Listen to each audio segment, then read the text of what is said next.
Cardiac cycle, cardiac cycle means कि जो heart pump कर रहा है, जो एक सिंगल जो हार्ट बीट है, यानी उसका एक बार का कॉन्ट्रैक्शन एंड एक बार का रिलैक्सेशन, ठीक है, that includes that means one heart beat. तो अब ये कॉन्ट्रैक्शन कहाँ से शुरू होता है और फिर आगे कैसे कैसे प्रोग्रेस करता है, that is one cardiac cycle, है ना।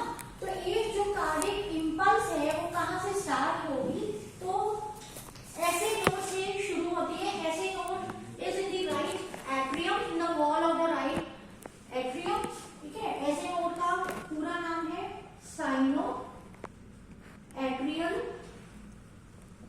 नोड।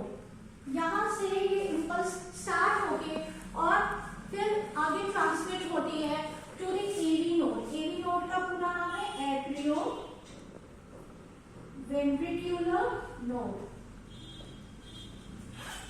फिर एट्रियो वेंट्रिकुलर नोड से आगे ट्रांसमिट होगी into the bundle of His, ठीक है, बंडल ऑफ हिज। तो ये जो है बंडल ऑफ हिज जो है ये होता है with in the inter ventricular wall, यानी दोनों वेंट्रिकल्स की जो बीच की दीवार है वहां पे जो पैपिलरी मसल्स हैं उनका एक बंडल इस इंपल्स को ट्रांसमिट कर रहा है, आगे तक बढ़ा रहा है और उसी को नाम है बंडल ऑफ हिज। और उसके बाद ये ट्रांसमिट होती है टू द पर्किंजी फाइबर्स। पर्किंजी फाइबर्स दोनों वेंट्रिकल्स की दीवार पे ये जो फाइबर्स है ये स्प्रेड हैं। अब एक जो कार्डियक साइकिल है उसका ड्यूरेशन होता है 0.8 सेकेंड्स और इसमें से जो कॉन्ट्रैक्शन है यानी सिस्टोल, एक कार्डियक इंपल्स में एक बार हार्ट कॉन्ट्रैक्ट करेगा दैट मींस सिस्टोल और एक बार डायलेट करेगा that will be called diastole. तो कॉन्ट्रैक्शन वाला जो टाइम ड्यूरेशन है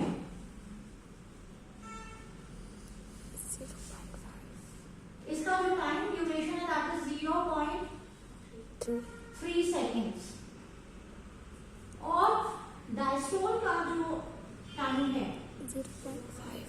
कॉन्ट्रैक्शन को हम सिस्टोल भी कह सकते हैं। डायस्टोल का है 0.5 सेकेंड्स, ठीक है। तो कॉन्ट्रैक्शन कम देर के लिए और डायस्टोल यानी डायस्टोल के दौरान क्या होता है, ब्लड आ रहा है उस चेंबर में, आ रहा है और फिलिंग हो रही है, ठीक है। अब एट नो टाइम कभी भी ऐसा नहीं होता है कि पूरा का पूरा हार्ट एक साथ कॉन्ट्रैक्ट कर रहा है, ठीक है। जब एट्रियम का डायस्टोल होता है उसी दौरान वेंट्रिकल्स का कॉन्ट्रैक्शन या सिस्टोल होता है एंड वाइस वर्सा, यानी जब ये फिलिंग हो रहा है, जब ये कॉन्ट्रैक्ट करेगा दोनों एट्रियम, दोनों के बीच के जो वाल्व्स हैं वो ओपन होंगे और तब इसका ऊपर का एट्रियम का कॉन्ट्रैक्शन, वेंट्रिकल्स का diastole. So what I mean to say is कि कभी भी ऐसा नहीं होता कि पूरी हार्ट का सिस्टोल एक साथ और पूरी हार्ट का डायस्टोल एक साथ, है ना। एट्रियम का सिस्टोल तो वेंट्रिकल्स का डायस्टोल।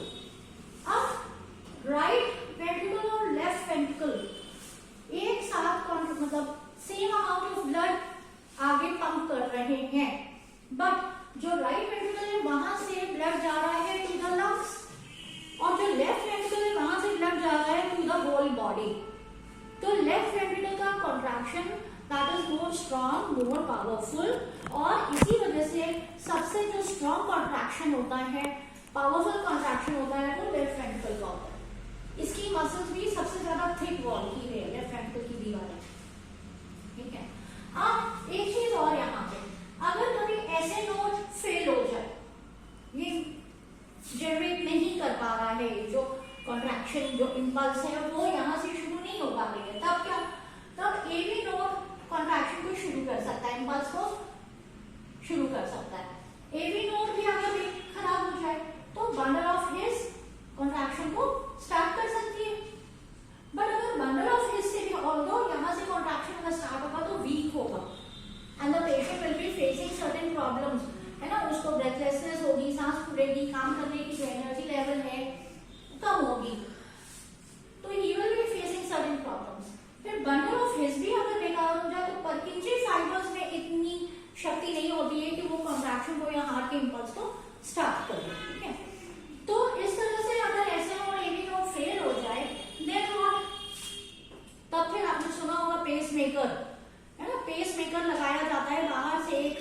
आर्टिफिशियल पेसमेकर लगाया जाता है और वो इसी का काम टेक ओवर करता है, ठीक है। देन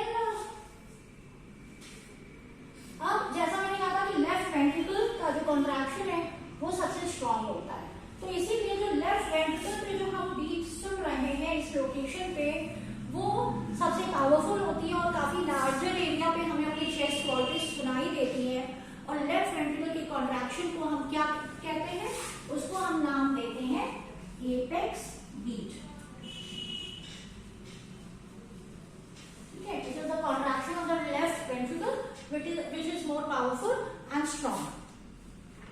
और इसको हम सुन सकते हैं, इसकी लोकेशन है एट 5th इंटरकॉस्टल स्पेस, यानी 5th और 6th रिब के बीच में on the left side of our body. ये जो हमारी मिड लाइन है बॉडी की, मिड लाइन से around 3.5 inches to the left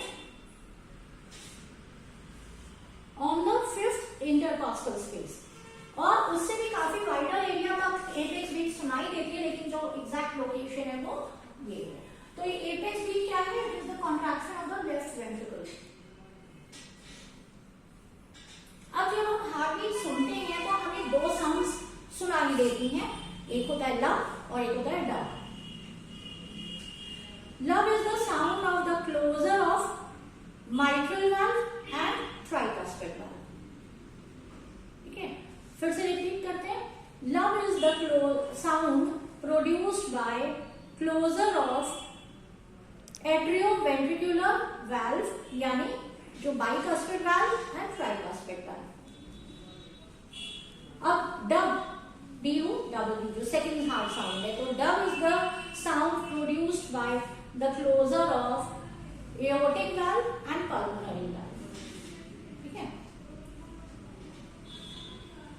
तो ये हो गई हमारी हार्ट साउंड। फिर अब हार्ट जो है ये कंटिन्यूअस, इसका काम क्या होता है, लगातार पंप करते रहना।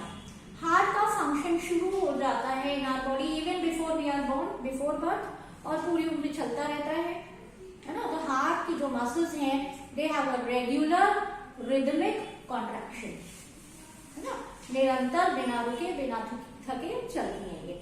बट स्टिल हमारी बॉडी की जो नर्व सप्लाई है वो इसको कंट्रोल कर सकती है, रेगुलेट कर सकती है।